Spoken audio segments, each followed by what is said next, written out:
Buenos días a todos. Vamos a guardar un poquito así, en breve comenzamos.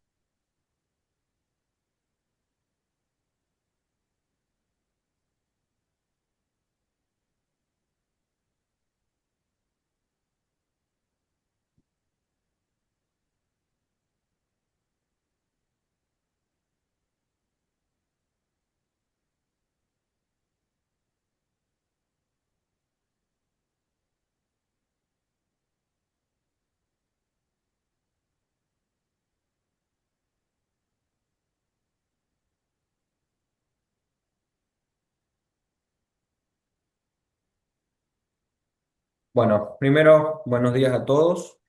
Eh, Bienvenidos a un nuevo View de Mercado Internacional. En esta oportunidad tenemos el placer de contar con Paula Bugía, cofundadora de Buda Partners.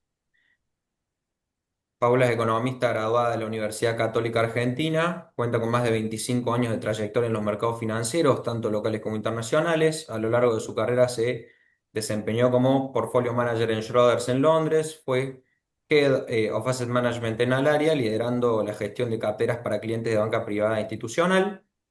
La idea de hoy es ir un poco a lo que son los mercados, más que nada los mercados internacionales. Por ello, en este sentido, hemos vuelto a invitar a Paula para que nos dé su visión y nos cuente qué está pensando, cómo posiciona su cartera, qué consultas recibe de sus clientes en un año que ha iniciado con muchas novedades, comenzando por la nominación de Kevin Walsh, que no era el principal candidato, por lo menos estaba en discusión para ser el nuevo chairman de la Reserva Federal. También ha habido muchas novedades y muchos movimientos con respecto a los balances de las principales empresas estadounidenses. eh, en las presentaciones de resultados del último trimestre de 2025, la inteligencia artificial también ha sacudido al sector, no solamente al sector tecnológico. Y ahora estamos en un momento en donde se han desatado acontecimientos relevantes en lo que es el conflicto geopolítico en Medio Oriente y estamos lógicamente todos al tanto de cómo va evolucionando. Con lo cual vamos a tocar algunos temas clave el día de hoy, como por ejemplo el oro y los metales, commodities, acciones tecnológicas, Bitcoin, entre otros, entre otros. Entonces, bueno, Paula, te cedemos la palabra para que nos cuentes tu visión y te agradecemos por poder contar nuevamente con tu participación en un video de mercado con nosotros.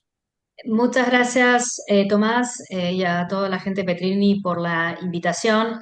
Muchas gracias a todos los que se conectaron hoy. Eh, Agradecida acá estar de vuelta. Sí, la verdad que siempre me parece que tenemos este sentimiento de que el año parece complejo. Para esta época del año estábamos esperando las primeras tarifas y el Liberation Day de Trump, ¿no? Y ahora estamos acá con nuevos conflictos. Me parece que ya es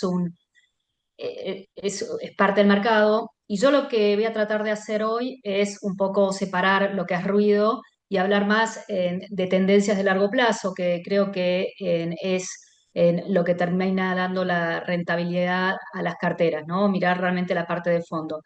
Como siempre, tengo bastantes gráficos, pero lo que yo lo uso es para contar una historia. Les voy a hablar un poco de la parte macro, después vamos a hablar de mercados y en el medio, como siempre, me voy a jugar con recomendaciones de qué activos nos gustan y cuáles no.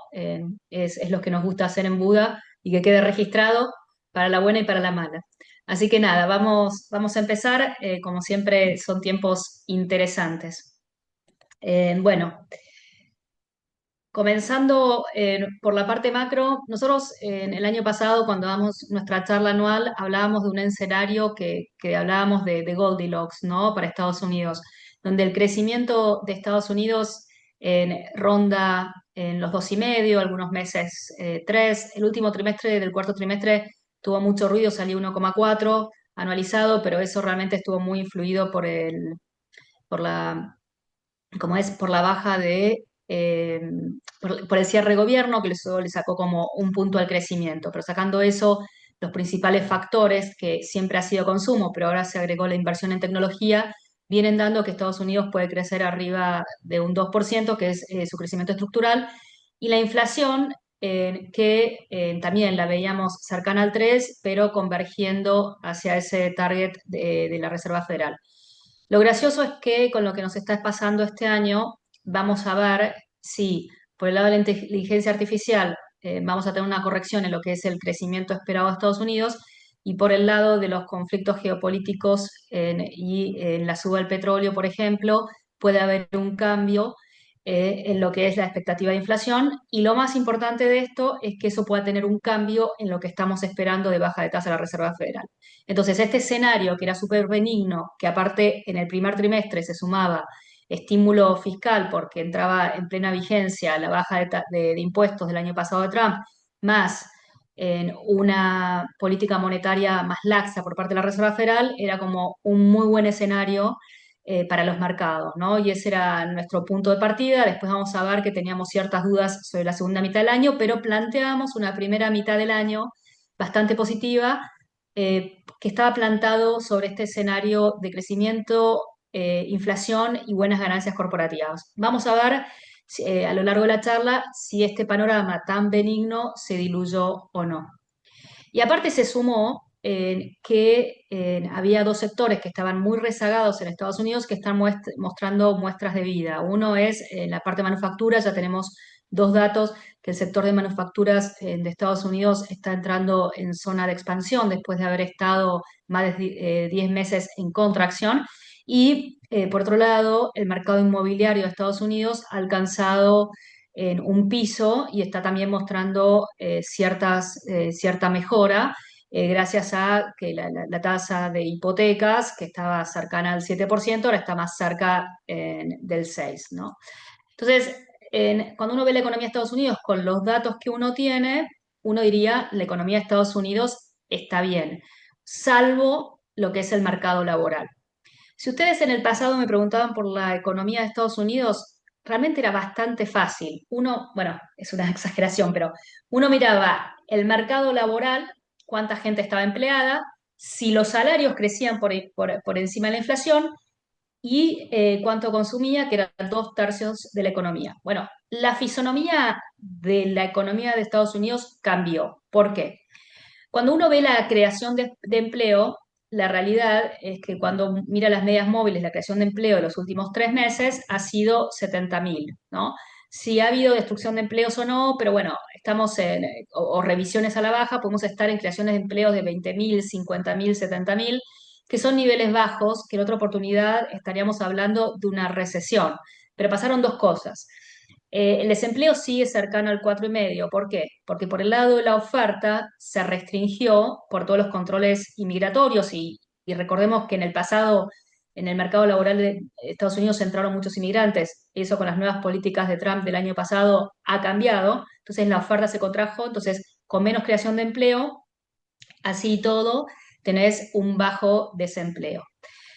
Entonces, ¿cómo puede ser que con esta baja creación de empleo tenemos un gráfico arriba donde la línea roja es esta baja creación de empleo y la línea amarilla es el Producto Bruto de Estados Unidos, que crece muy bien? ¿A qué le atribuimos eso? A que cambió la fisonomía de Estados Unidos. Hoy la inversión, sobre todo en inteligencia artificial y en tecnología, aporta a la economía tanto como el consumo. Entonces, Estados Unidos cambió su matriz económica. Entonces, con los mismos factores de empleo, están creando aumentando su producción. Esto es productividad pura, que es preciosa la productividad, porque cuando vos creces con crecimiento de la productividad, eso aplaca las presiones inflacionarias. Así que es un escenario muy benigno.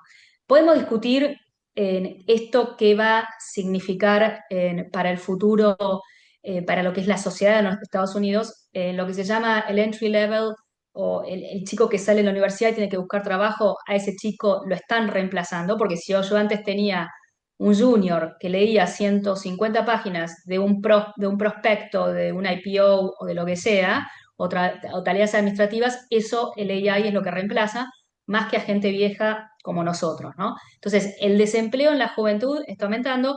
La semana pasada, hablando de temas sociales, o hace 2 semanas, salió un reporte de Citrini Research, no son muy conocidos, que hace un escenario catastrófico de lo que va a ser la inteligencia artificial. Lo que ellos están diciendo es que el 50% de los empleos de oficina van a desaparecer, legales, gente como asesores financieros, contadores, van a desaparecer. Eso es mayor productividad y ganancias para las empresas en un primer momento, pero después es menor consumo. Después salió gente como Citadel, que yo respeto un poco más, poniendo ciertos paños fríos. ¿Por qué? Porque nos olvidamos que, por ejemplo, el mundo está teniendo un problema demográfico. Japón, China, tiene un decrecimiento de la población, pero también países como Estados Unidos y algunos emergentes que ya entramos nosotros también, donde la tasa de natalidad es muy baja, va a haber un faltante de gente y eso podría haber traído presiones inflacionarias. Si muchas de las tareas es reemplazada por AI, entonces puede llegar a compensar esa caída demográfica. Obviamente que en el medio hay fricciones, ¿no? Que es la reconversión de tareas o cosas, que también se lo vimos con la revolución industrial, con la revolución de Internet, se crean nuevos empleos y se destruyen otros. Esa transición la vamos a tener y puede ser dolorosa, pero ser totalmente catastrófico con el tema de AI y el empleo y el consumo, me parece que no es del todo acertado. La automatización y el AI soluciona otros problemas, ¿no? Como puede ser la falta de eficiencia por desglobalización y el problema demográfico que va a haber en el futuro en el mundo. Así que quiero plantearlo de esa manera. El AI es disruptivo, pero trae soluciones, no solo problemas. Y después también va a haber ganadores y perdedores que lo vamos a ir discutiendo, eso sin duda. La inflación parecería contenida cuando uno ve el IPC salió bastante bien, de 2,4, el PCE, que es lo que mira la Fed, está más cerca de 2,8, 2,9, está medio ahí que le cuesta bajar de ese 3%, pero tuvimos dos situaciones que puede cambiar este panorama y esto es una preocupación que yo tengo, que es el PC, lo que es la inflación mayorista que salió la semana pasada, salió mayor a la esperada, un 3% año contra año. Eso es más de lo que se esperaba y puede mostrar de que el productor está teniendo subas de precios y que eso lo puede ya trasladar al consumidor final.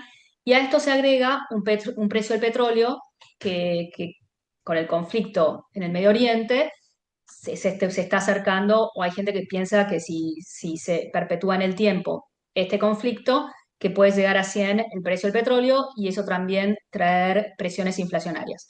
Con respecto al conflicto, voy a decir dos cosas. Obviamente, la primera cosa que es clave, cuánto va a durar. Claramente, Irán no es Venezuela, no es que va a aceptar un protectorado. Lo que quiere, ¿cuál es el objetivo de Estados Unidos? Que haya un cambio de régimen en Irán, pero Irán la va a pelear, ¿no? Entonces, y aparte, es un conflicto regional donde ha habido bombardeos a otros países también. Entonces, no es un conflicto tan rápido como vimos en el caso de Venezuela.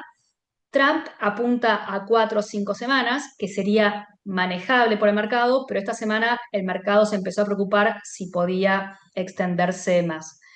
Ya se habló mucho, el mayor problema es el estrecho de Hormuz, donde pasa el 20% del petróleo y gas natural, entonces cuanto más, y por más que Estados Unidos está diciendo que va a proteger el estrecho para que puedan pasar los tanques, el problema es que las compañías de seguros no van a cubrir a estos tankers. Entonces, cuando vos decís que tenés este conflicto, van a tratar de no pasar.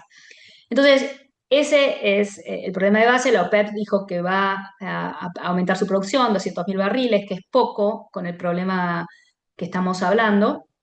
En Irán es el 5% aparte de la producción mundial.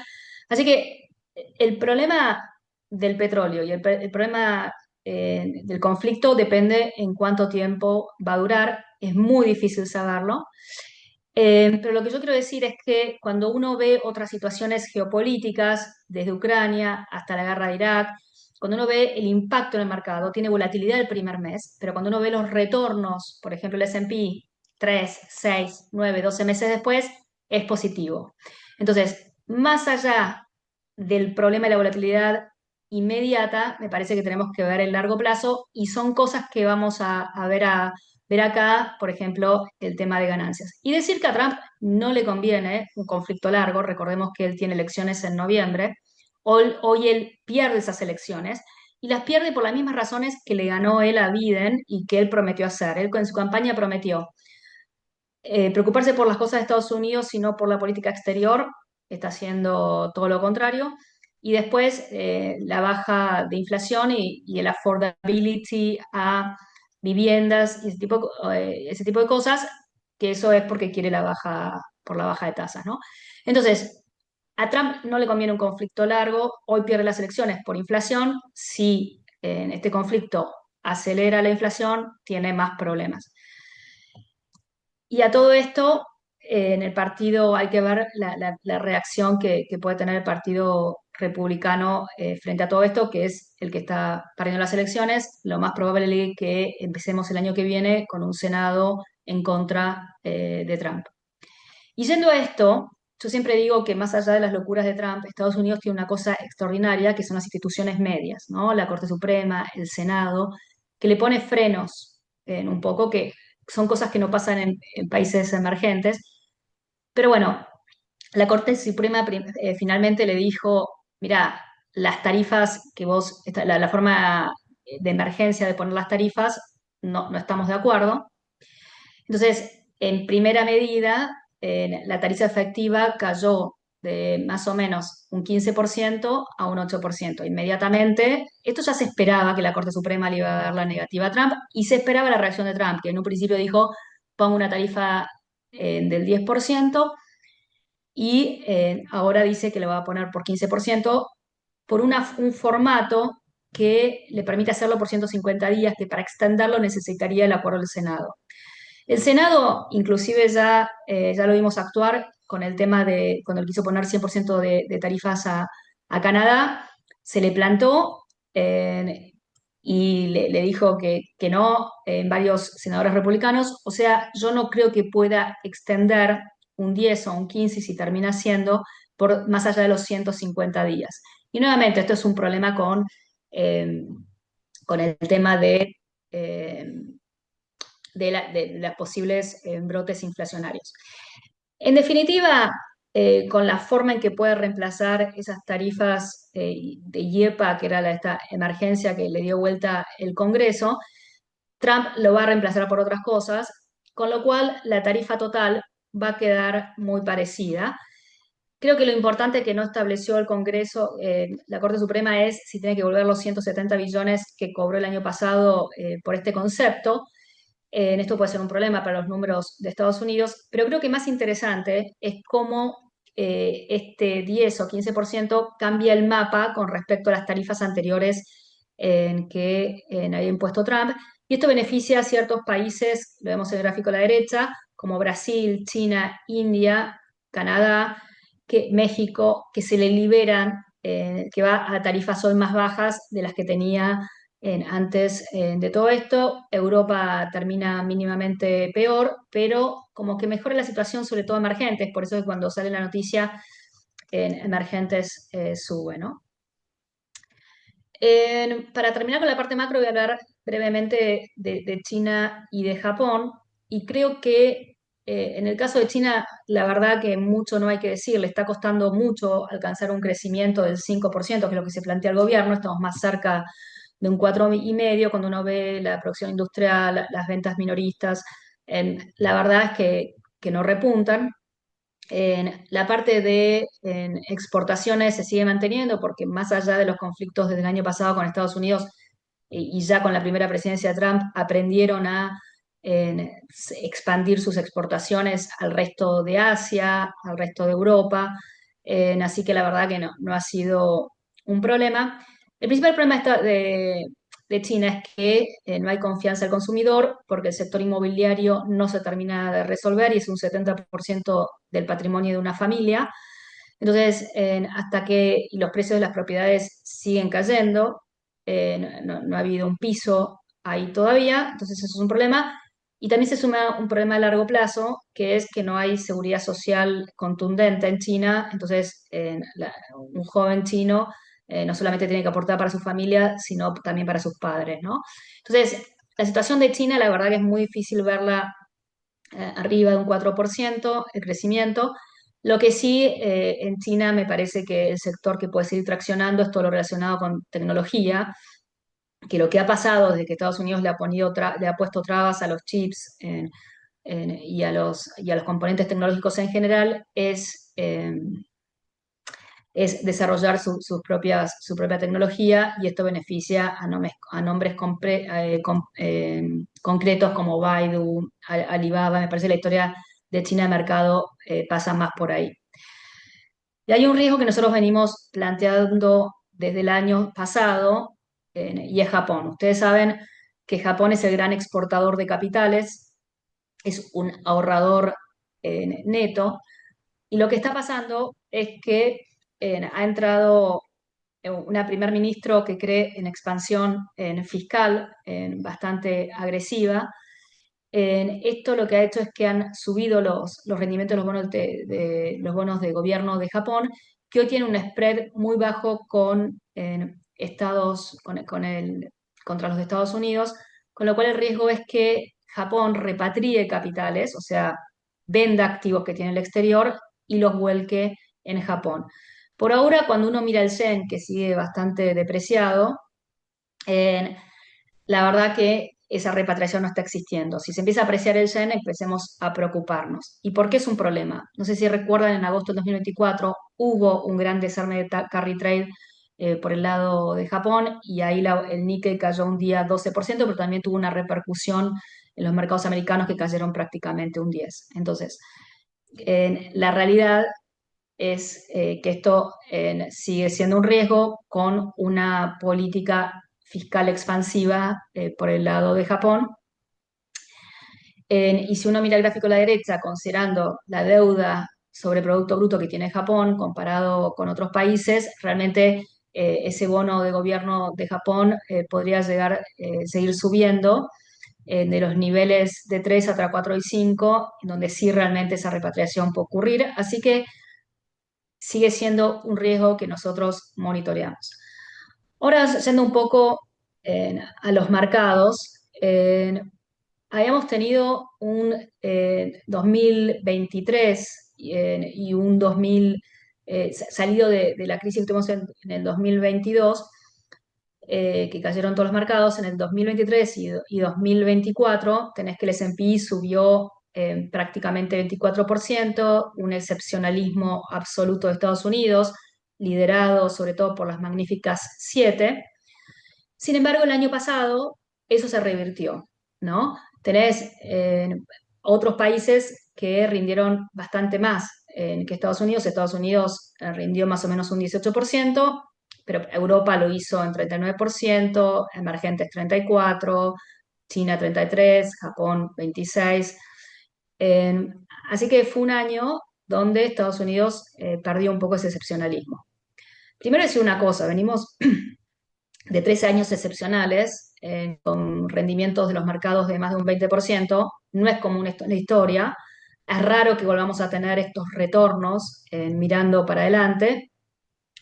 Y mi planteo es que con el precio-utilidad que hoy tiene Estados Unidos, que es más o menos 22 veces, es raro que tenga un retorno de doble dígito, pero sí podemos seguir viendo esta rotación afuera de Estados Unidos.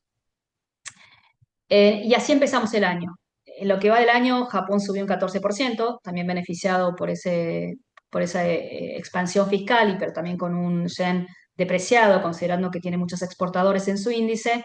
Emergentes viene 14%, con cierta disparidad. Sabemos que Brasil subió prácticamente un 20%. Esto es antes la caída de ayer, pero me parece que no cambia mucho el panorama. Los commodities el año pasado anduvieron bien, no el petróleo, este año vienen súper bien, no solamente por los metales, que más allá de la volatilidad, sí, el oro y la plata tuvieron retornos muy altos en el año.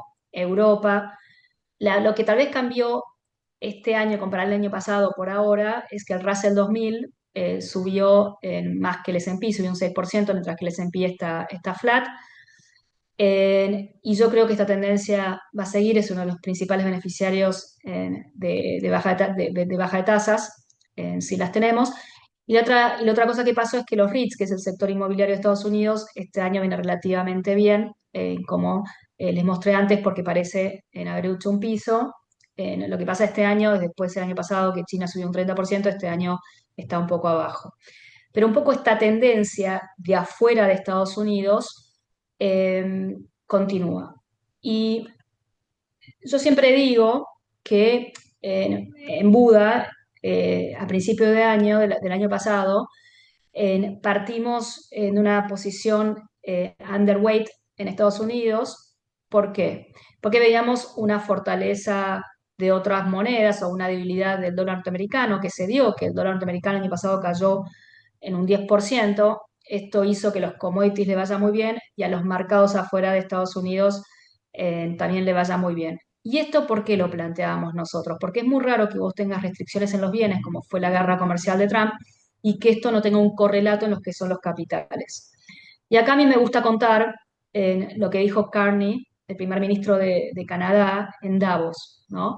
Hizo un comentario que a mí me encantó, que dice, si no estás sentado a la mesa, estás en el menú. ¿Qué significa esto? Hoy tenés a China y Estados Unidos en este conflicto geopolítico, marcando su liderazgo regional, y el planteo de Canadá es, si yo no estoy sentado a la mesa de negociación, entonces soy parte de ese menú, ¿no? Entonces son los que están afectados. Entonces lo que Carney planteaba era que países como Canadá, inclusive la región de Europa y países emergentes, tienen que plantear su propia historia independientemente de esta pelea. Por eso para mí no es raro que se haya apresurado Mercosur, Europa, India haciendo acuerdos con Europa también, y vamos a ver más de este tipo de alianzas.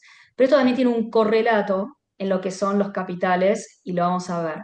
No hay duda, cuando el año pasado yo veía carteras, a principio de año veía carteras que tenían 80-90% de su posición en Estados Unidos, por este excepcionalismo de grandes empresas, liderazgo tecnológico divino, pero la realidad es que cuando uno ve los índices globales, Estados Unidos es un 65-70%, no un 80-90%.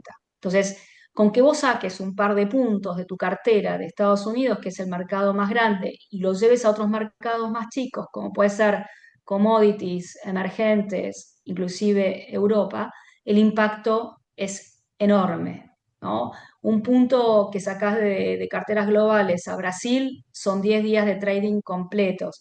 O sea, y eso es lo que está pasando. Es parte de este retorno es explicado por flujos, es explicado por flujos como estoy explicando, es explicado por bajos posicionamientos históricos, pero también yo lo que les voy a plantear es que esta rotación puede seguir ocurriendo, ¿no? Que otros mercados y que materias primas le siga ganando a Estados Unidos. Obviamente, este call está muy basado en la debilidad del dólar norteamericano, eh, pero bueno, lo vamos a contar un poquito más adelante. Pero esta foto es importante. Y yo creo que esta es la clave de las inversiones este año, ¿no? El dólar norteamericano y cuánto afuera de Estados Unidos y los commodities. Primero, para hablar en la curva de rendimientos del Tesoro americano, la línea más alta es la de principio de año y la verde es la de ahora. Obviamente con expectativas de baja de tasa, la parte corta baja, pero el año sigue estando muy empinada la curva. Pero el año pasado teníamos los rendimientos de 10 años entre 4 y 4,5. Nosotros no lo vemos bajando abajo de 4, a menos que haya una recesión en Estados Unidos, que es nuestro escenario base. El empinamiento de la curva continúa. La buena nueva es que a pesar de los buenos datos económicos en Estados Unidos, los rendimientos habían caído a un 4. Esto hablaba de una bonanza de la economía de Estados Unidos. Esto empezó a aumentar los últimos días con el tema que yo mencionaba antes de las presiones inflacionarias y de lo que pueda pasar con el precio del petróleo, que es una historia que sigue abierta. Pero bueno, hablemos un poco ahora, lo que planteaba Tomás, de Kevin Walsh. Como bien decía, no era el tipo que se esperaba para bajar tasas rápidamente. Primero quiero decir que son 12 miembros de la Reserva Federal que votan, no es solamente el presidente. Powell es un tipo que trabajaba con consensos. Vamos a ver cómo trabaja Walsh, pero la realidad es que cuando uno escucha a miembros de la Reserva Federal la semana pasada sobre todo, no están y cuando uno ve las minutas de la última reunión, no es tan claro que estén por bajas de tasas, ¿no? Porque la realidad es, como dije, la inflación sigue ahí, con el conflicto no la van a bajar las tasas, y mañana sale el nuevo empleo, el nuevo reporte de empleo, vamos a ver cómo sale, pero dijeron, si el empleo sigue más o menos como está, no estoy para bajarla. Y lo dijeron gente que en otras oportunidades ha apostado a una baja de tasas. Así que hoy, como está dada la situación, no vemos una baja de tasas en Estados Unidos. Por lo pronto, el mercado ahora descuenta que recién sería en septiembre. Pero lo que sí cambia Walsh es que él no está de acuerdo con el manejo de lo que es el balance de la Reserva Federal, ¿no? Entonces, lo que nosotros esperamos es una privatización de algún modo de lo que pase en lo que es el balance de la Reserva Federal, y ahora voy a explicar qué quiero decir con esto. Y esto es muy importante de qué puede pasar con el rendimiento de los bonos del Tesoro. Por el lado de la oferta, sabemos que con un déficit de Estados Unidos arriba de un 6% va a seguir emitiendo más bonos del Tesoro. El tema es quién los compra. Si uno ve el primer gráfico, la línea roja es después de la crisis del 2008. Estados Unidos se embarca en lo que es un QE, ¿no? Que es comprar bonos del Tesoro y dar liquidez al mercado, amplía su balance y ahí empieza en ciclos de quantitative easing, quantitative tightening. Con la pandemia tuvimos un quantitative easing muy fuerte que ahora prácticamente se corrigió, que es la línea roja. Bueno, lo que dice Walsh es, la Reserva Federal maneja tasas y el Tesoro, o sea, Besant, va a manejar el balance. Sí, voy a seguir usando el balance para lo que es el mercado bancario de repos o overnight, que a veces muestra rispideces de liquidez que ellos van a participar. Lo que pasó con la crisis del 2008 también es que los bancos, las regulaciones que se ampliaron lo que es sus necesidades o requerimientos de capitalización, con lo cual redujeron lo que es su tenencia de bono del tesoro. Esa es la línea azul. Lo que ahora quiere hacer Besant es nuevamente que bajen estos requerimientos de capital, así los bancos vuelven a comprar bonos del Tesoro, reemplazando a lo que es el balance de la Reserva Federal. Esto es importante porque si no, si entra Walsh y quiere dejar de comprar bonos del Tesoro, ese rendimiento de los bonos del Tesoro puede aumentar, y recordemos que eso cambia todos los activos financieros. Y aparte tenés un problema adicional, que es el gráfico a la derecha, que Japón o China eran grandes tenedores de bonos del Tesoro americano y esa tenencia está bajando. Entonces, realmente, por el lado de la demanda de los bonos, y ya se vio el año pasado en licitaciones donde tenés menor participación extranjera, realmente necesitas encontrar demanda para esos bonos. Por eso también quieren cambiar lo que es la regulación de las stablecoins y las criptos en general, para que puedan no solamente las stablecoins respaldarse con dólares, sino también con bonos del tesoro. Y graciosamente, Tether, por ejemplo, compra bastante oro más que bonos del tesoro. Pero bueno, entonces esa es la discusión de lo que necesita resolver el Tesoro de Estados Unidos para encontrar demandas a una oferta creciente de bonos del tesoro.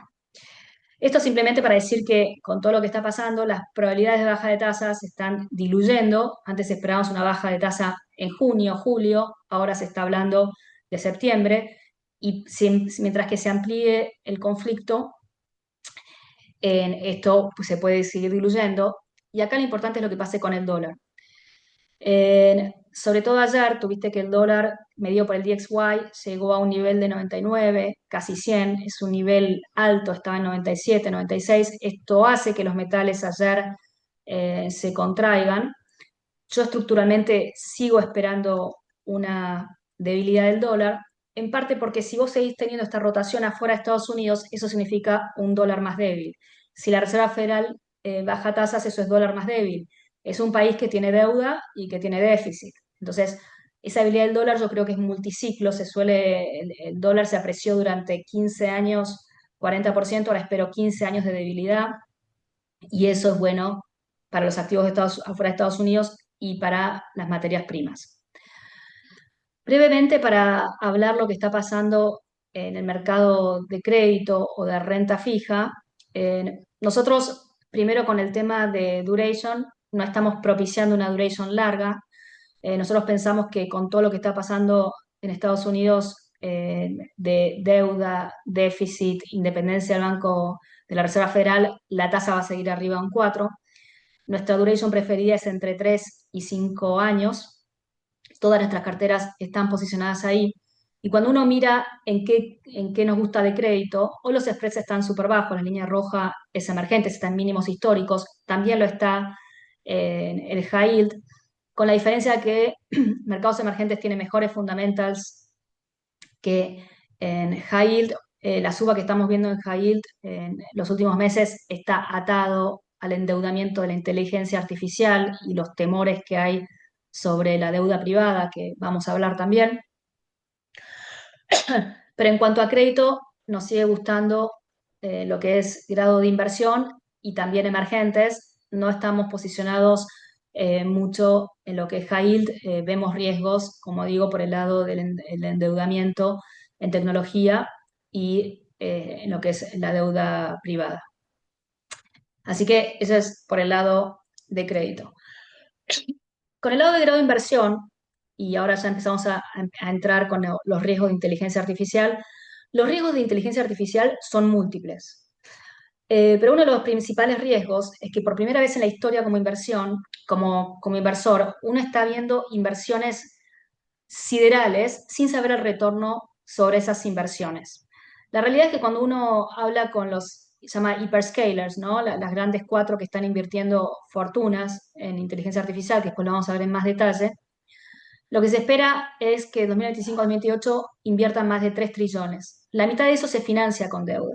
La mayoría de eso es grado de inversión, entonces va a haber más oferta de bonos, pero también hay mucho en préstamos y hay mucho en préstamos privados. Y ese es uno, vamos a verlo después, de los problemas que está teniendo la deuda privada hoy. No hay problema cuando esto se hace con free cash flow, como puede ser el caso de Meta, de Microsoft, de Amazon o Google, pero el problema es cuando lo hace una empresa como Oracle, que duplicaría su deuda y que se espera que Levita acompañe. Pero hoy todavía no tenemos los ganadores y perdedores de inteligencia artificial. Si Oracle no consigue ser uno de los ganadores de inteligencia artificial, se va a quedar con muchísima deuda y menos Evita. Entonces, lo que se llama los credit default swaps de Oracle se han disparado el año pasado. Fue el canario de en la mina de lo que es el problema del endeudamiento de inteligencia artificial. Vamos a hablar de la inteligencia artificial un poco más adelante, pero primero quiero hablar de lo que es la alocación afuera de Estados Unidos. Preguntarnos si este outperformance, mejor rendimiento de los mercados de Estados Unidos va a continuar. Y como les dije antes, nuestro asset allocation, que está basado en, en inversiones en fondos globales que tienen 30-50% en Estados Unidos, pero no 70 o 90, que nos ha beneficiado mucho el año pasado y nos sigue beneficiando este año, preguntarnos si esto sigue, ¿no? Y también en el segundo gráfico lo se ve es la correlación negativa entre el dólar y los commodities, donde también estamos muy posicionados. Entonces, para nosotros el dólar es muy importante, como ya les estuve explicando. Primero, en el primer gráfico, la línea celeste lo que se ve es que lo que son los mercados sin Estados Unidos, los mercados mundiales sin Estados Unidos contra Estados Unidos, viene mostrando que Estados Unidos, salida de la crisis de 2008, ha tenido una performance fenomenal contra los otros mercados, que se empezó a revertir el año pasado y que nosotros pensamos que va a seguir, en parte por lo que yo les conté de que hay preocupaciones con algunos temas en Estados Unidos, hay restricciones de bienes y el posicionamiento es bajo. Pero aparte hay un tema de fundamentos, que es cuando uno ve las evaluaciones afuera de Estados Unidos, la verdad que son más atractivas que en Estados Unidos. Cuando uno ve, mirando para adelante, ¿no? El producto, el price earning de Estados Unidos está en 22 veces, que es por encima de su promedio histórico de 18 veces, pero después tenés desde Europa o emergentes que están más en línea, 13-15% acorde a su historia. Y los gráficos de arriba, lo que se ve es que mientras que Estados Unidos tenía una preponderancia en cuanto a crecimiento de ganancias, que crecían un 11-14%, y las otras regiones no, La realidad es que se espera que Europa este año las ganancias le crezcan un 12, a emergentes un 17, Japón sigue con buenos crecimientos, entonces tenés afuera de Estados Unidos valuaciones más atractivas, posicionamientos todavía bajos y tenés crecimiento de ganancias ahora tan buenos como en Estados Unidos. Cuando yo veo esto, digo, bueno, la historia que vimos el año pasado puede continuar un tiempo más. Pero decir que yo no soy lapidaria con Estados Unidos, en el sentido de que un crecimiento de 14% cuando venís de muy buenos crecimientos, la verdad que está bien. Lo que voy a plantear es que vas a seguir teniendo una rotación de sectores que empezaste a saber hace más o menos 6 meses y que yo creo que va a continuar. Que el S&P puede seguir en estos niveles, pero con un cambio de liderazgo sectorial. Y no puedo ser negativa con Estados Unidos. El año pasado empezamos con un precio utilidad de 22 veces mirando 12 meses vista. Seguimos en el mismo nivel. ¿Por qué? Porque el crecimiento de 18% que tuviste el año pasado en el S&P fue puramente por crecimiento de ganancias y de dividendos. Eso es muy puro, es muy bonito. O sea, no es un mercado que esté en una burbuja porque está subiendo no por múltiplo, por apreciación del múltiplo, sino por crecimiento de ganancias. Entonces, eso es muy importante.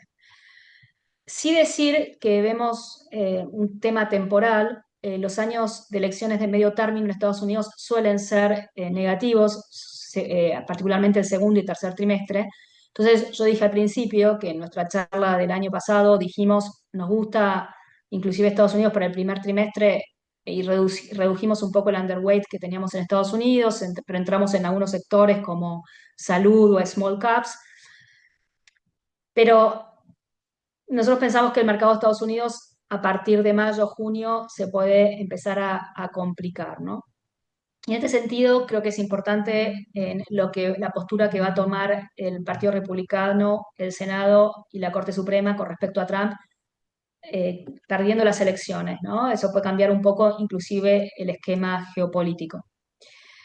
Pero lo que yo le decía a nivel sectorial, perdón si miro para el costado que tengo la pantalla grande, pero a nivel sectorial, lo que se ha visto los últimos 6 meses es que las tecnológicas que habían liderado claramente en 2023-2024 no lo han hecho en los últimos 6 meses. Entonces, con la suba de los commodities, tenés que anduvo mejor materiales básicos, energía, industriales, salud, que era un sector que venía súper castigado, tuvo muy buen año.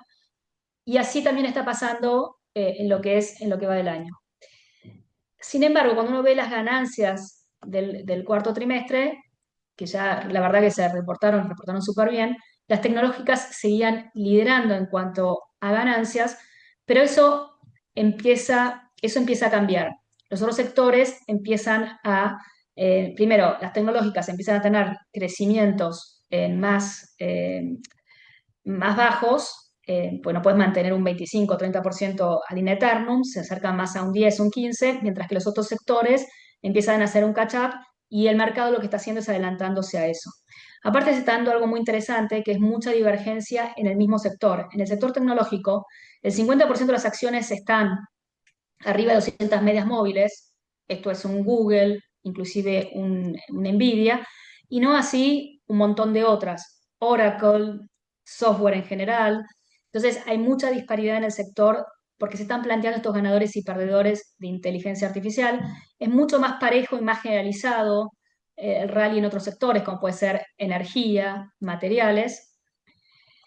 Pero vamos a hablar de la Magnificent Seven, ¿no? Esa divergencia que estamos viendo en el sector tecnológico. Ustedes son muy jóvenes, muchos de ustedes, seguramente. Magnificent Seven es una película de 1960 que tuvo algunos remakes, que era de Cowboys, muy buena. Pero digamos, en el 2023 se acuñó esta frase Magnificent Seven con las 7 compañías que bien conocemos, porque estas 7 acciones en el 2023-2024 representaron el 70% del rally del mercado y subieron todas. Bueno, el año pasado esta historia cambió, yo ya no hablo de las Magnificent Seven, para mí es un término que desapareció por más que tiene un ETF. El año pasado las únicas que le ganaron al S&P fueron Alphabet y Nvidia, las otras no. Este sector alcanzó un pico hace 6 meses y la verdad que está lateralizando desde septiembre más o menos del año pasado. Y en parte es por lo que yo les decía, ¿no?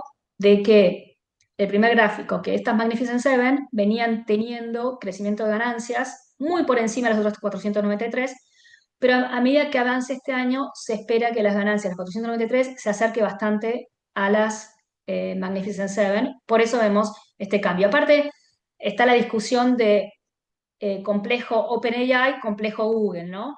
En la historia de inteligencia artificial vos tenés dos líderes, o tenías dos líderes. Por el lado del software, OpenAI, y por el lado de infraestructura, NVIDIA. Y un liderazgo absoluto con un market share de casi 90-80%. Esos dos liderazgos se están cuestionando.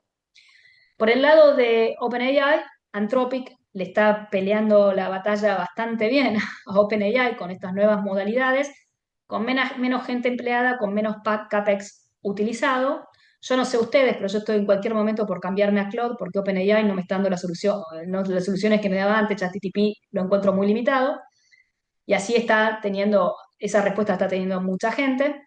Entonces, eso pues se cuestiona OpenAI. Y en el complejo OpenAI tenés historias como, por ejemplo, Oracle. Microsoft está más atado a OpenAI, aunque ahora está abriendo el juego a otros players. Y por el lado de la infraestructura, que es NVIDIA, Google le empezó a competir a NVIDIA por el lado de los chips. Meta quiere hacer un acuerdo con Google por los chips. O sea, ese complejo también está cambiando, los chinos tratando de desarrollar su propia tecnología. Habiendo dicho todo eso, OpenAI, primero, el sector tecnológico en Estados Unidos para mí no es una burbuja, y eso se ve en el gráfico de abajo en azul, la línea, que la realidad es que tenía múltiplos de 30 veces, hoy idea a 20 veces. Cuando es una empresa como Microsoft, con todo lo que se la criticó, hoy tiene un precio de utilidad 21 veces y las ganancias le crecen un 15%. Eso no es una burbuja. El sector tecnológico estaba sobrevalorado, sí, 30 veces, y bueno. Entonces yo me planteo, OpenAI no es una burbuja, las valuaciones no son una burbuja, las ganancias están ahí, va a haber ganadores y perdedores. Lo que sí me parece es que no todo el mundo, que vas a seguir teniendo ese crecimiento de CAPEX que seguías teniendo, ¿no? En el primer gráfico se ve como Amazon, Google, Meta, lo que están creciendo, lo que ellos salieron en el 2026 a decir que iban a invertir y comparado al año anterior siguen siendo números siderales. Estamos hablando de 500 billones que se gastan la mitad de su free cash flow en estas inversiones que, como les dije antes, no tienen seguridad qué rendimiento les va a dar, pero lo ven como una medida defensiva que si no tal vez desaparecen. Entonces, es muy loco lo que está pasando de algún modo. Entonces, vos tenés este crecimiento de CAPEX infernal, perdón, son 630 billones ahora, que el mercado dejó de festejar. Nvidia tuvo un resultado espectacular y la acción no subió. Y así muchas de estas empresas ya no aplauden esta inversión en inteligencia artificial porque ven algunas grietas. Y con el caso de la euforia de OpenAI es muy loco porque se espera que se gaste 218 billones antes de su IPO. Esto es mucho más de lo que se gastó Tesla antes de su IPO, Netflix, Uber. Entonces hay gente como Nvidia que le iba a poner 100 billones y hace varias semanas el CEO de Nvidia dijo, bueno, le voy a empezar a poner 6.000 y después vamos viendo, ¿no? Entonces OpenAI está buscando otras formas de financiarse, pero la verdad que inclusive es un CAPEX enorme cuando uno los compara, inclusive como competidores como Anthropic o lo que está invirtiendo Google en inteligencia artificial. Entonces, esto está medio loco y como le dije, Oracle se está financiando con deuda, Meta también, Microsoft solamente con cash flow, pero es un problema. Entonces, yo no creo que sea una burbuja en inteligencia artificial, pero sí que hay que ajustar las expectativas. Lo que eso significa es que no vamos a seguir teniendo, para mí, el CAPEX en este nivel sideral que tenemos, que en algún momento esto va a frenar, porque no se los quieren financiar o porque llegaron, porque el mercado se enoja o lo que sea, me parece que esto no va a continuar de la misma manera. Esto para mí lo que va a hacer es que se ajusten un poco, hay mucha circularidad en inteligencia artificial, donde Nvidia le pone plata a OpenAI o a Oracle para que les compre sus propios chips. Hay mucha circularidad, entonces esto va a tener un derrame en las ganancias del S&P, que en vez de crecer un 14, tal vez van a crecer un 10, va a tener un derrame en la economía de Estados Unidos, como les dije antes, hoy esta inversión en inteligencia artificial es tan importante como impulso como el consumo, entonces esto también puede tener un impacto. No sé cuándo va a pasar, no tengo ni idea, pero yo creo que en algún momento vamos a tener cierta racionalidad. Entonces, gran tecnología, creo en esto, va a haber ganadores y perdedores, y en un momento que baja un poco las expectativas, que va a tener un impacto, no va a ser catastrófico, pero va a tener un impacto en la economía de Estados Unidos. Por eso es que creo, frente a este riesgo más lo geopolítico, que hay que tener una diversificación afuera de Estados Unidos. Porque hoy toda esta historia de AI es un 30-40% del mercado de Estados Unidos. No es un tema menor, hay mucho derrame en el índice con esto. Entonces, por eso es que también hay que tener diversificación afuera de Estados Unidos. Y le mostré que los fundamentals apoyan eso también. Aparte de otra cosa, si ustedes miran en el pasado, ese free cash flow iba a dividendos o iba a desarrollos en R&D. Ahora lo que está pasando, perdón, iba a dividendos o iba a recompra de acciones. La gente no sé si sabe, pero hoy Apple tiene la mitad del número de acciones que tenía en el pasado por esas recompra de acciones, y eso ha sido un gran impulsor del mercado en el pasado. La realidad es que vos, si ese free cash flow, yo en vez de ponerlo en dividendos o en recompra de acciones, lo pones en CAPEX, eso tampoco ayuda. Bueno, verás acelerando. Quiero hablar particularmente de Brasil, porque es un mercado que en este año, bueno, sacando lo de ayer, venía subiendo en un 20%, acá estoy mirando los números, y en el último año un 60%. Entonces mucha gente dice hasta dónde llega. Entonces a mí me gusta, voy a darles un número de WZ de dónde creo que puede llegar. Hasta hace unos meses Lula ganaba caminando, hoy en día digo Brasil porque son nuestros mercados emergentes a los que seguimos apostando de forma individual, más allá de que tenemos exposición a emergentes en general por medio de ETFs y fondos. Pero la historia de Brasil para mí sigue siendo muy positiva. ¿Por qué? Como digo, hace un tiempo Lula ganaba caminando. En las encuestas hoy Bolsonaro y Lula están en un empate técnico. Lula viene perdiendo popularidad por el tema de la criminalidad. Hay que ver cómo se alinea el resto de la derecha. Igualmente yo siempre digo que Brasil tiene dos drivers independientemente de lo que pase en las elecciones.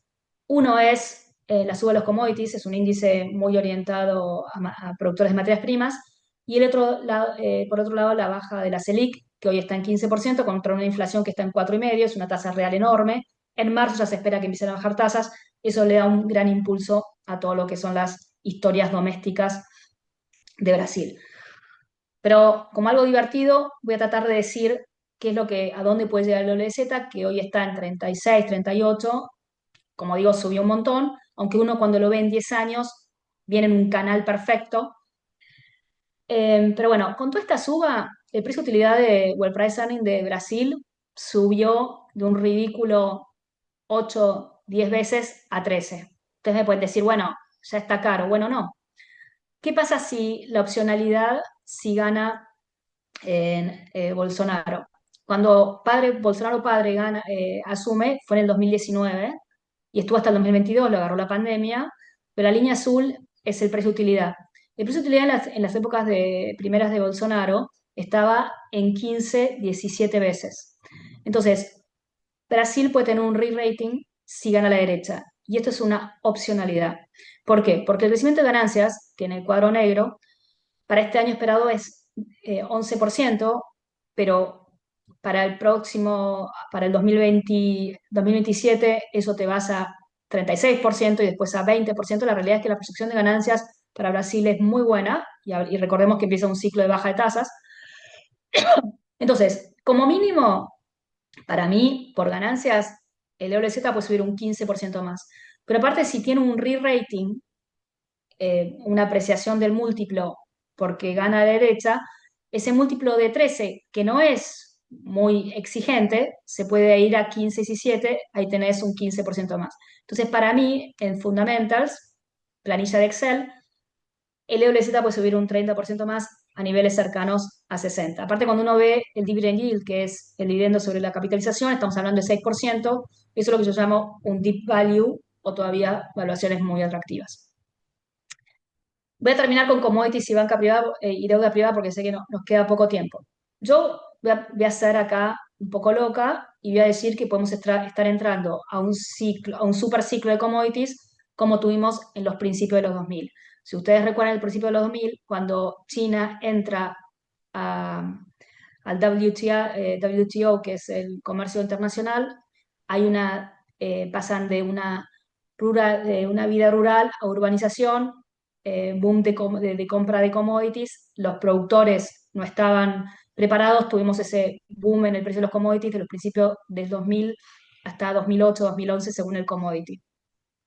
Los productores hicieron un catch-up con la demanda, el lado del petróleo, el shale oil en Estados Unidos, que es la línea negra, que es el gráfico segundo, es de inversión, y también por el lado de cobre, oro, hubo mucha expansión de producción o de oferta en África, en Perú, entonces se hizo un catch-up.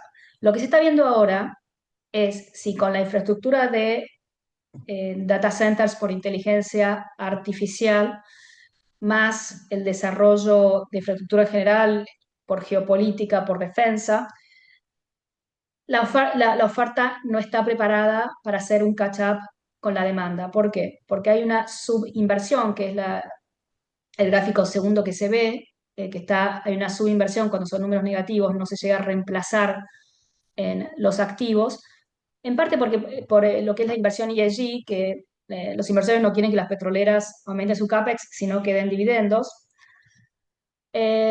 Así que por el dólar y por el lado de la demanda estamos muy positivos en commodities. ¿Y cuáles son nuestros preferidos? Olvídense del ruido.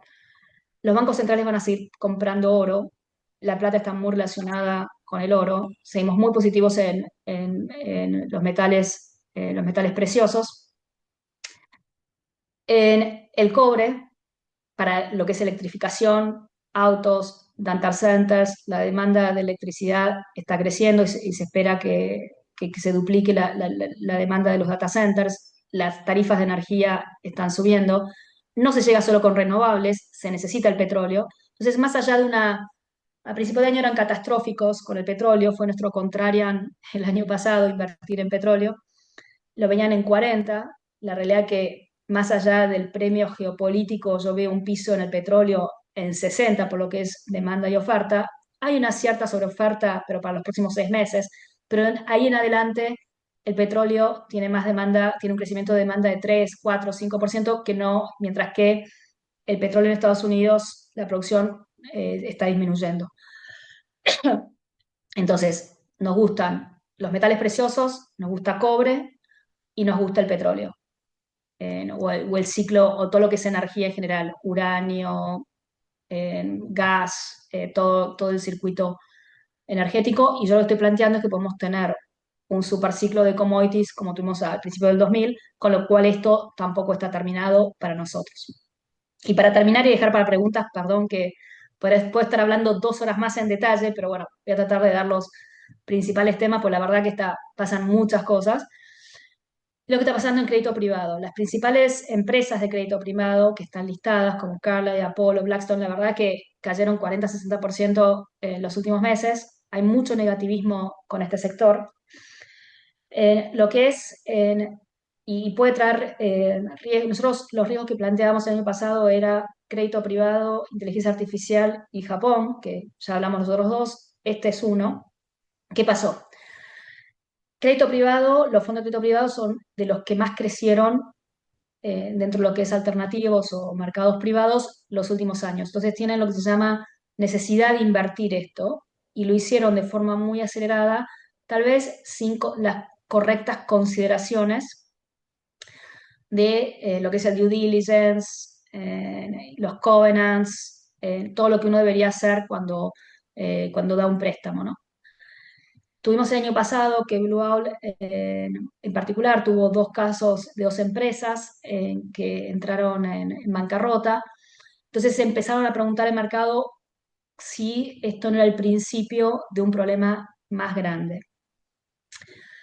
Ayer yo estuve con uno que está ahí, pero uno de los principales gestores de deuda privada, y él lo que me decía que él no cree, y yo coincido, que no es un problema sistémico, sino en algunas empresas que no hicieron bien su trabajo, pero el 65% de la deuda privada está en los 10 asset managers más importantes, o sea, y que en general hacen las cosas bien. Entonces, yo no creo que sea un problema sistémico, pero sí que vamos a tener malas noticias en algunos casos particulares. Y esto es malo ¿por qué? Porque en los últimos años la banca privada vendió la deuda privada, el crédito privado, y lo vendió con instrumentos semilíquidos, ¿sí? Que pueden sacar hasta 5% por trimestre, 20 por año. Ya algunas empresas están limitando esos rescates. Cuando superan eso lo tienen que hacer por deber fiduciario, pero trae mala prensa. Entonces, mi preocupación es que el turista a estas inversiones quiera salir porque piensa que hay un problema sistémico y no particular. ¿Y a qué me refiero al inversor turista? En activos alternativos, como se llaman, la realidad es que los endowments de las universidades o los grandes fondos de pensión o las grandes familias tienen inversión en esto hace añares y con buenos retornos. Pero tenemos esta gente que entró en estos semilíquidos que si todos quieren salir le van a limitar los rescates y eso puede traer mala prensa. Nosotros hacemos recomendaciones sobre activos alternativos, pero lo que se ve en esta gráfica que lo más importante es elegir al manager adecuado. Hay una gran divergencia en los retornos en- entre los asset managers que manejan esto. Entonces, en real estate puedes tener de -3 a +14 de rendimientos, en private equity entre 2 y 23. Entonces, este es el riesgo. Nosotros lo que nosotros recomendamos es gente que en crédito privado son los únicos que prestan, ponen los covenants, son todas secure bonds, o sea, que tienen garantías. Si hay una reestructuración, ellos manejan la reestructuración. Nosotros estamos muy tranquilos con lo que nosotros recomendamos, pero pensamos que puede ser un sector que puede tener mala prensa y como se ve ahí, a diferencia de los activos públicos o listados, en el mundo privado tenés que elegir al asset manager adecuado, que es, bueno, una de las cosas que hacemos nosotros, ¿no? Pero los alternativos te dan retornos más altos que los listados a lo largo de la historia y con menos volatilidad, por eso tienen sentido y están descorrelacionados con los activos públicos. Entonces, en un mundo más complejo, donde hoy las acciones y los bonos se mueven al unísono, con correlación positiva, a diferencia del pasado, necesitas diversificadores. Esos diversificadores pueden ser los commodities, hedge funds y crédito privado o private equity. Pero bueno, eso es como un título, no me quiero expandir más, lo abrimos a preguntas si les parece.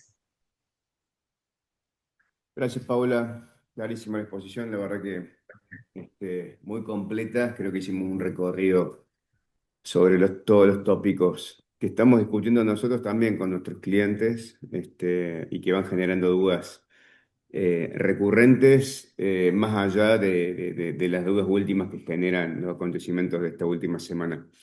Pero, a ver, mientras te escuchaba, iba viendo tus gráficos y demás, hacía un repaso de lo que fueron por ahí los temas de preocupación de nuestros clientes los últimos 5 meses, 4 meses, llamémosle, o los temas de preocupación de fin de año y de las vacaciones, por llamarlo de alguna manera. Y que cuando repasaba, bueno, bien marcaste el tema del petróleo, que también en diciembre marcó niveles de $55 el WTI. Parecía que muchos bancos lo veían en niveles de 40. Se empezó a hablar incluso de la preocupación que esto iba a generar para Argentina, para las explotaciones de vaca muerta y demás. Y parecía que entrábamos en un camino bastante complejo, ¿no? Hoy el panorama es radicalmente distinto a 2 meses después, que entiendo que el recupero de precios fue dándose un poco por las tensiones que se venían vislumbrando de cara al conflicto en Medio Oriente. Pero otro de los temas que preocupaba a mucha gente, y acá te quería pedir alguna opinión, También temas de enero, te diré, cuando se dio ese salto en el precio de los metales, no solo en oro, sino también en plata, mucha gente se preguntaba, y sobre todo inversores de banca privada, si estamos ahorrando en la moneda correcta. Es decir, tenemos mucho portafolio dolarizado, muy poca ponderación de otras monedas. Y si el oro no debería ser incorporado como activo, pero en una mayor ponderación a lo que uno hoy está acostumbrado, y más un inversor argentino, ¿no es cierto?, que tiene baja ponderación en ese sentido. ¿Qué opinión tenés ahí? Mirá, tanto yo como mi socia, inclusive antes de formar Buda hace 2 años y medio, teníamos alta exposición a oro. Yo lo empecé después de la guerra de Ucrania, cuando vi que Estados Unidos le embargó las reservas a Rusia, y ahí ves que los bancos centrales, sobre todo los emergentes, empiezan a comprar de forma acelerada. A esto se fue sumando el retail, las stablecoins, y mucha gente que ve esta debilidad. Con lo cual, la verdad que nosotros las tenemos en las carteras hace bastante tiempo. Por suerte ha sido uno de los calls correctos. Yo lo que, cualquier cartera que yo empiezo con un 5% en oro, y en algunos casos lo llevo hasta un 10%.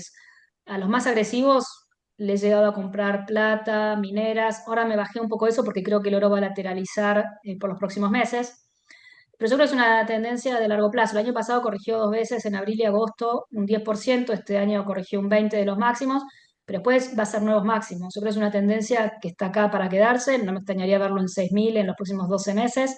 Y ya te digo, esta salida, todo este ruido de Estados Unidos, esta salida de querer diversificar a Estados Unidos, viste, no es más que eso. Cuando yo te conté lo de Carney de Davos, que a mí me encantó, ahí fue el mínimo del dólar estadounidense medido por el DXY, que llegó a 95 o abajo de 95. Tuviste el máximo del oro en 5.300, y ahí es cuando la plata se dispara en 120. No es casualidad. Y eso me parece que va a ser, cuando vos, con todo lo que te conté, necesitas diversificar a Estados Unidos, no es casualidad que en parte te quieras ir a activos reales o a oro, ¿no? Estoy recordando otros episodios también de esa época y hubo muchas versiones, sobre todo en redes sociales y demás, de que la disparada de la plata tenía que ver con excesivas exposiciones short de algunos bancos americanos y suizos, ¿no es cierto? Con posiciones en plata muy vendidas que estaban saliendo a cubrir sus posiciones, y eso podía llegar a impactar fuertemente en los balances de ciertas entidades financieras con algún grado de problema más serio.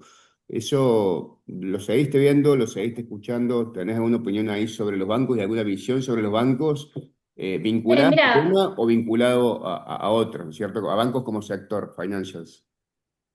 sí, sí, sí. Primero decir que, bueno, el mercado de plata es chico, es, no sé, un décimo de lo que es el oro, con lo cual cualquier movimiento ahí se exacerba. Y aparte, lo que es la plata papel es 3 veces más de lo que es el físico, con lo cual cuando tenés especulación en la plata tenés esos exabruptos que después se corrigen.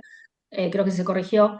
Pero yendo al sector financiero, si vos te acordás cuando mostré los sectores, es uno de los peores sectores en los últimos meses y lo que va del año. Y yo todavía no lo tocaría, porque le pasó la tormenta perfecta a los bancos. Trump, que le quiere poner un cap a la tasa de interés sobre las tarjetas de crédito de un 10%.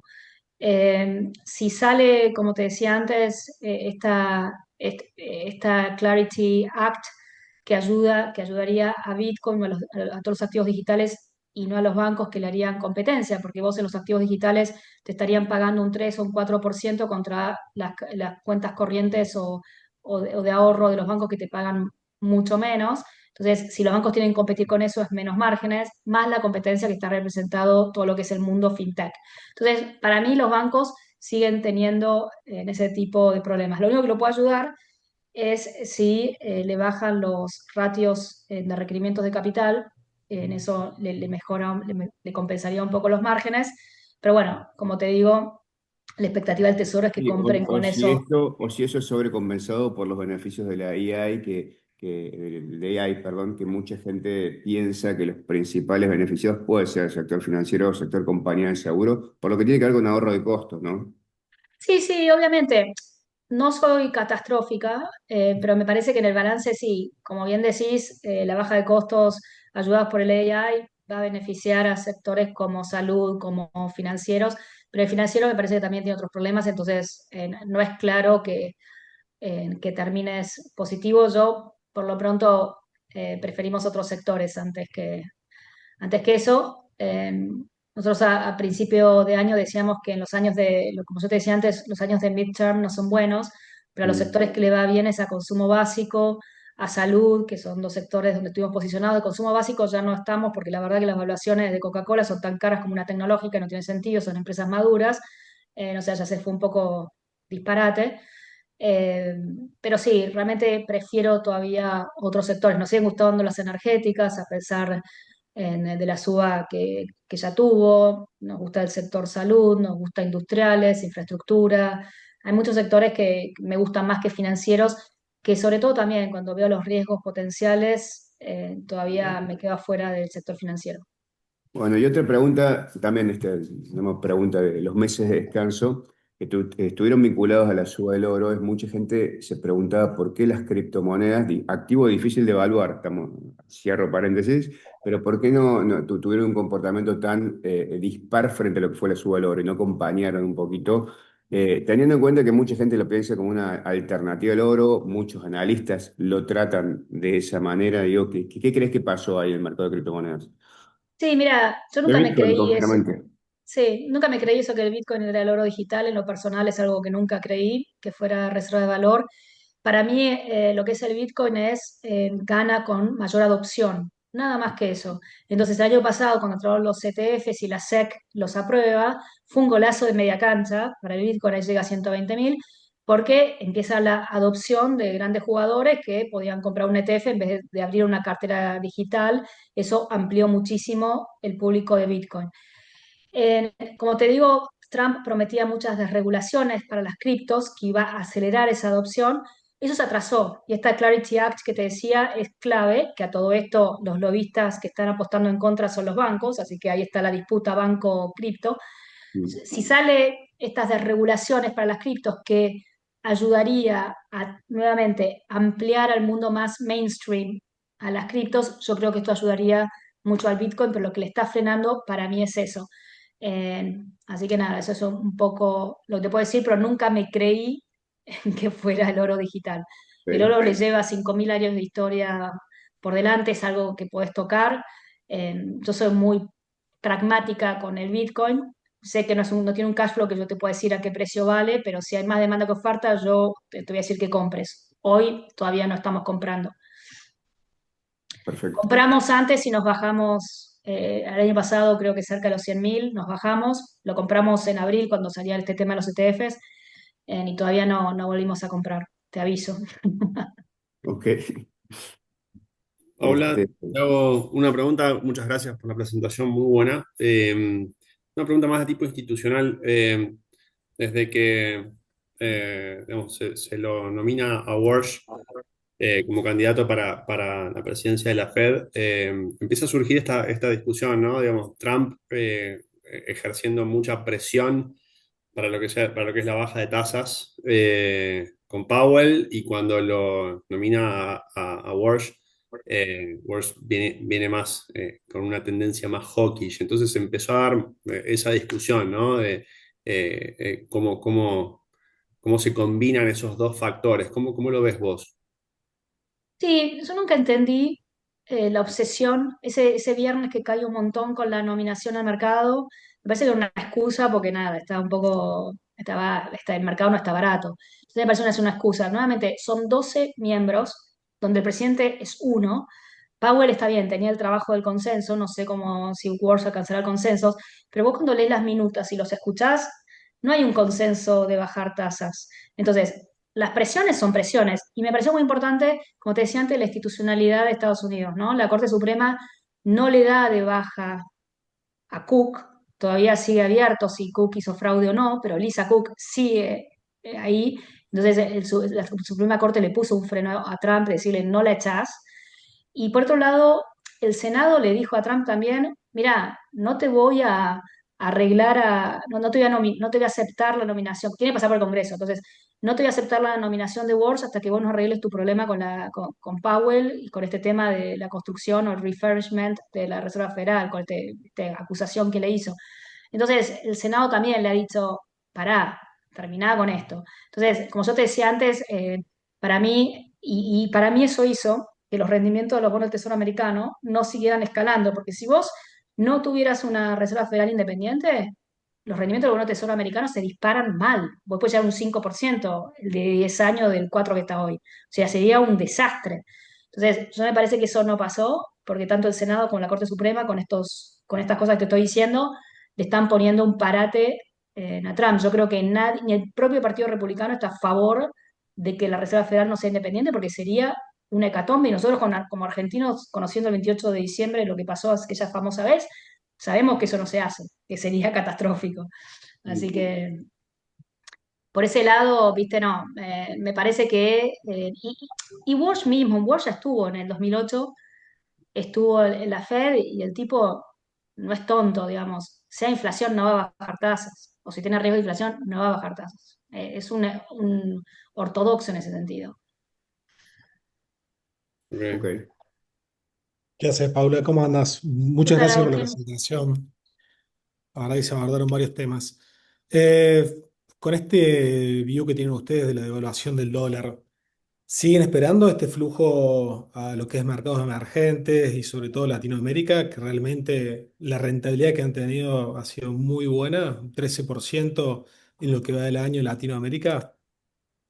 Sí, olvidémonos de que puede haber correcciones, que la verdad que subió un montón. Mirando en largo plazo, creemos que sí.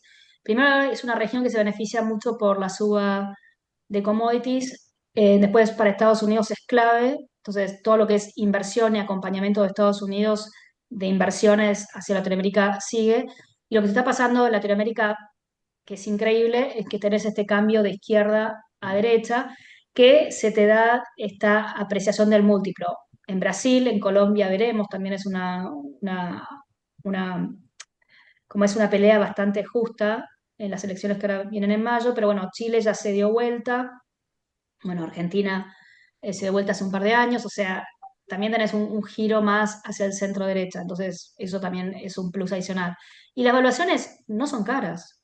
A ver, Latinoamérica tiene múltiplos de 15 veces, te estaba diciendo que, y Brasil menos, y yo te estaba mencionando que Estados Unidos está en 20 y algo, y el crecimiento de ganancias son buenos. Así que la verdad que para mí sigue ese flujo de emergentes y en Latinoamérica en particular. Y ya te digo, un punto que vos saques de carteras globales y la pongas a emergentes o a Latinoamérica es un montón de plata, porque son mercados y son mercados mucho más chicos. Así que yo creo que esa tendencia va a continuar. Sin sacarle mérito a Estados Unidos. Realmente nosotros tenemos fondos globales que, como te digo, tienen 20, 50, 60% en Estados Unidos. Nunca está cero Estados Unidos. Pero sí, el año pasado teníamos un underweight bastante importante, lo redujimos un poco, pero porque sí, digamos, tampoco uno toma ciertas ganancias a veces, ¿no? Digamos. Ok. Bueno, la verdad que creo que hemos cubierto gran parte de los tópicos que seguimos Sí, la diario. verdad que traté de hacerlo más corto, pero primero está pasando un montón de cosas y me gusta explicar las cosas. Traté de hacerlo más rápido algunas partes, me No, quedaron un no, pero a montón, nosotros nos pero gusta escucharte, así que no te disculpes en ese sentido, porque a nosotros nos gusta escucharte, nos parece muy buena la calidad de análisis que haces, así que desde ese punto de vista no tenés que pedir disculpas. Pero sí, como para ir ya cerrando, Paula, agradecerte. Bueno, vamos a contar con vos seguramente para ir siguiendo trimestre a trimestre los principales acontecimientos y ir haciendo un seguimiento junto a clientes de los principales temas que impactan en todo lo que son las carteras internacionales. Esperemos que con un poco menos de bruma, es decir, con ya todo este tema eh, bélico, geopolítico más aclarado, lo que va a facilitar un poco la toma de decisiones, porque hoy se nos hace difícil a todos entender cuáles son los próximos pasos que va a seguir Estados Unidos, Israel, Irán. Ojalá que ya la próxima nos encuentre con un terreno un poco más aclarado, más despejado, para ir siguiendo un poquito los temas del macro y los temas financieros que nos ocupan. Así que agradecerte, sabes que sos siempre bienvenida de parte de todo nuestro equipo y agradecerle a todos los que estuvieron conectados escuchándote. Buenísimo, muchas gracias y cuando quieran, ya son amigos, así que siempre encantada de charlar con ustedes. Gracias, Gracias, Paula. Paula. Gracias, Paula. Chao, chao. Chau, Chau, chau. chau. Muchas gracias, Paula. Hasta luego.